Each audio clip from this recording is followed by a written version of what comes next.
AHN news, खबर दुनिया भर से। बताओ, पुष्पमित्रा संघा को आप क्या मानते हैं? जम्मू के वो कश्मीर के वो राजा को क्या मानते हैं? मैं वो काम नहीं करूंगा जो बीजेपी और नाम निहाद सेकुलर पार्टियां चाहती हैं। मैं अपनी तकरीर पर आ जाता हूं सर, तो मैं अपनी बात कर देता हूं सर। तो मैं ये पूछना चाह रहा हूं कि क्या मोदी सरकार एक समुदाय, एक मजहब की सरकार है या पूरे देश के मजाहिब को मानने वालों की सरकार है? जिसको नहीं मानते उनकी सरकार है? हमको बता दीजिए। क्या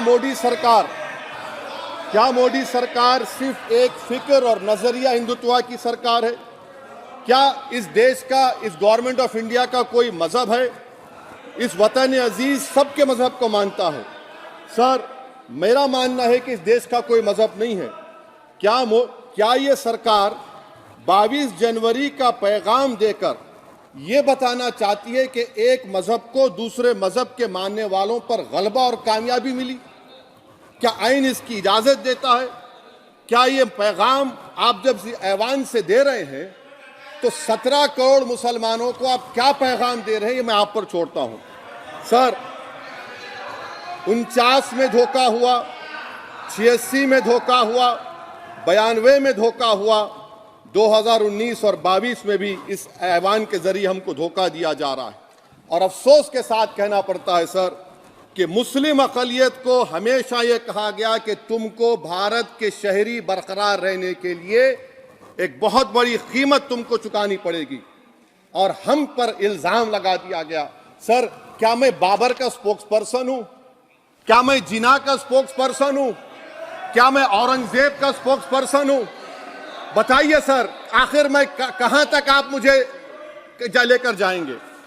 दूसरी बात यह है सर, दूसरी बात यह है कि फिर 6 दिसंबर के बाद देश में फसाद हुआ, नौजवानों को टाडा में डाला गया जो बूढ़े होकर निकले। यकीनन आपकी सरकार नहीं थी, आपकी सरकार नहीं थी। अच्छा, बल्कि मैं तो मर्यादा पुरुषोत्तम राम की इज्जत करता हूं, मगर मैं नाथूराम गोडसे से नफरत करता हूं। मेरी नस्लें नफरत करती रहेंगी क्योंकि नाथूराम गोडसे ने उस शख्स को गोली मारी जिसके जबान से आखिरी लफ्ज निकले हे राम।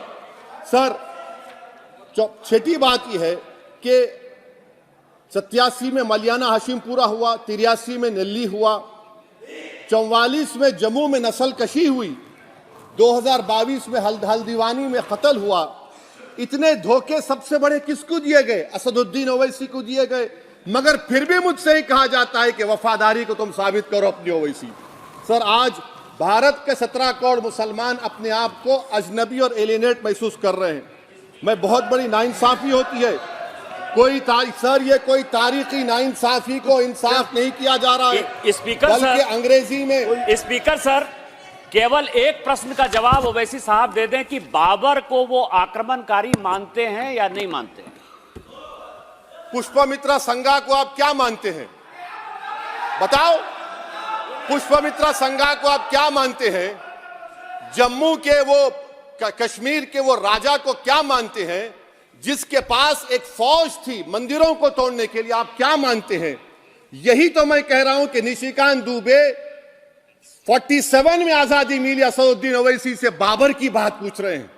तुम गांधी की बात पूछते, तुम बोस की बात पूछते, तुम जलियांवाला बाग की बात पूछते, तुम काला पानी में जो मुसलमान शहीद हो गए उनकी बात पूछते, मगर बाबर की बात पूछी जाती है। तो सर,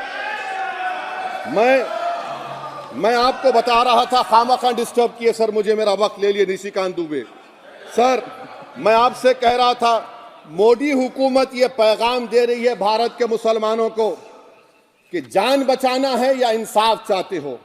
मैं कह रहा हूं, मैं भीख नहीं मांगूंगा, मैं इस नंगी तासुब को कबूल नहीं करूंगा, मैं दूसरे दर्जे के शहरी के मौक़िफ़ को कबूल नहीं करूंगा, मैं अपनी शनाख्त को नहीं मिटने दूंगा। अब मैं झूठी और दिल फरेब बातों पर हरगिज भरोसा नहीं करूंगा। मैं वो काम नहीं करूंगा जो बीजेपी और नाम निहाद सेकुलर पार्टियां चाहती है। मैं वो काम करूंगा जो आपको पसंद नहीं है, संविधान के दायरे में रहकर। सर, कंक्लूजन में मैं आपको बताना चाहता हूं, AHA न्यूज को लाइक करें, शेयर करें और सब्सक्राइब करना ना भूलें।